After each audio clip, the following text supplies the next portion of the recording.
സഭയുടെ അൽഫോൻസ അഗ്നിയിലൂടെ നടന്നുയർന്നു, അവശതയേറെ അനുഭവിച്ചു, അനുഗ്രഹപ്പൂമഴ പെയ്തിറക്കി. തലശ്ശേരി അതിരൂപയിലെ മേരിഗിരി ഫൊറോനയിലെ ദൈവകരുണയുടെ മാതാവിൻ്റെ പൂന്തോട്ടത്തിൽ വിശുദ്ധ അൽഫോൻസമ്മയുടെ ജനനത്തിരുന്നാളിന് ഒരുക്കമായി നമ്മൾ നടത്തുന്ന പ്രാർത്ഥനാ ശുശ്രൂഷയിൽ നമുക്ക് ദൈവത്തിന് നന്ദി പറഞ്ഞുകൊണ്ട് നമുക്ക് പ്രാർത്ഥിക്കാം, ധ്യാനിക്കാം. സകലമാകുന്ന തീച്ചുളയിലൂടെ കടന്നുപോയ വ്യക്തിയാണ് വിശുദ്ധ അൽഫോൻസമ്മ. പ്രഭാഷകന്റെ പുസ്തകത്തിലെ 2-ാം അധ്യായത്തിലെ 5-ാം വാക്യത്തിൽ പറയുന്നത്, സ്വർണം അഗ്നിയിൽ ശുദ്ധി ചെയ്യപ്പെടുന്നു, സകലത്തിൻ്റെ തീച്ചൂളയിൽ കർത്താവിന് സ്വീകാര്യമായ മനുഷ്യരും. ആ വചനത്തിൻ്റെ അഭിഷേകം വിശുദ്ധ അൽഫോൻസയിലെ തിങ്ങി വിളങ്ങുകയാണ്. ഈ അവസരത്തിൽ നമ്മൾ അൽഫോൻസയുടെ ജീവിതത്തിലേക്ക് കണ്ണോടിക്കുമ്പോൾ അൽഫോൻസ ഭൂജാതയായത് 1910 ഓഗസ്റ്റ് 19-ാം തീയതിയാണ്. അൽഫോൻസമ്മ ജനിച്ചപ്പോൾ തന്നെ അവളുടെ അമ്മ അവളിൽ നിന്ന് വേർപെട്ടു. അവളുടെ വല്യമ്മയാണ് അവളെ നോക്കിയത്. വിശുദ്ധ ജീവിതത്തിൻ്റെ ബാലപാഠങ്ങൾ അവൾക്ക് എല്ലാ ദിവസവും പറഞ്ഞു കൊടുത്തപ്പോൾ ആ ഈശോയെ അവൾ പൂർണ്ണമായി സ്നേഹിച്ചു. ഈശോ എന്ന മണവാളിനെ സ്വീകരിക്കാൻ അവൾ തയ്യാറായി. അതിനുവേണ്ടി വിവാഹ ജീവിതവും വേണ്ടെന്ന് വെച്ചു. അങ്ങനെ വിവാഹ ജീവിതം വേണ്ടെന്ന് വയ്ക്കുമ്പോൾ അതിന് ഒരു ബുദ്ധിമുട്ട് വന്നത് അവളെ വിവാഹ ജീവിതത്തിന് ഒരുക്കിയ പേരമ്മയും പേരപ്പനുമാണ്.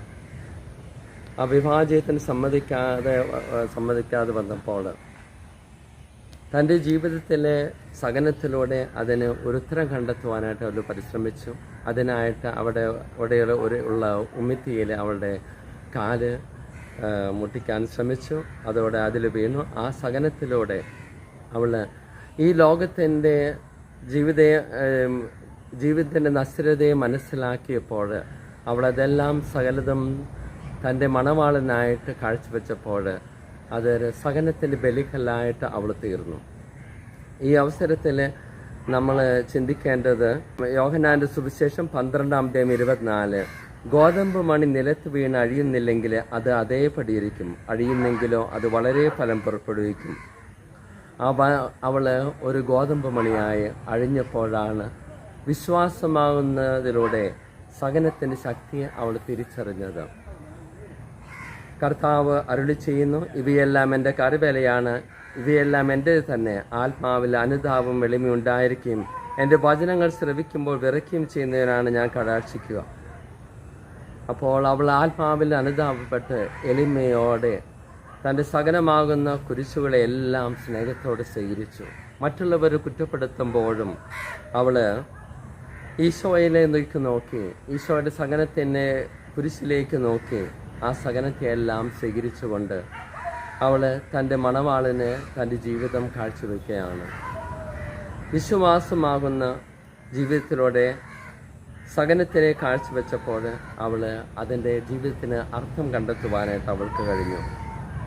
മത്തായിയുടെ സുവിശേഷം 12-ാം അധ്യായം 49 മുതൽ 50 വരെയുള്ള വചനങ്ങളിൽ ഈശോ തൻ്റെ ശിഷ്യന്മാരുടെ കൈ ചൂണ്ടിക്കൊണ്ട് അവരോട് പറഞ്ഞു, ഇതാ എൻ്റെ അമ്മയും സഹോദരൻ, സ്വർഗസ്ഥനായ എൻ്റെ പിതാവിൻ്റെ ഇഷ്ടം നിറവേറ്റുന്നവനാരോ അവനാണ് എൻ്റെ സഹോദരനും അമ്മയും.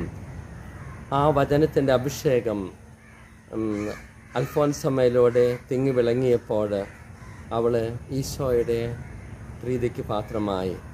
സഹനത്തിൻ്റെ ബലിക്കല്ലിൽ സ്ഫുടം ചെയ്തെടുക്കാനുള്ള ശക്തി അവൾക്ക് കിട്ടി.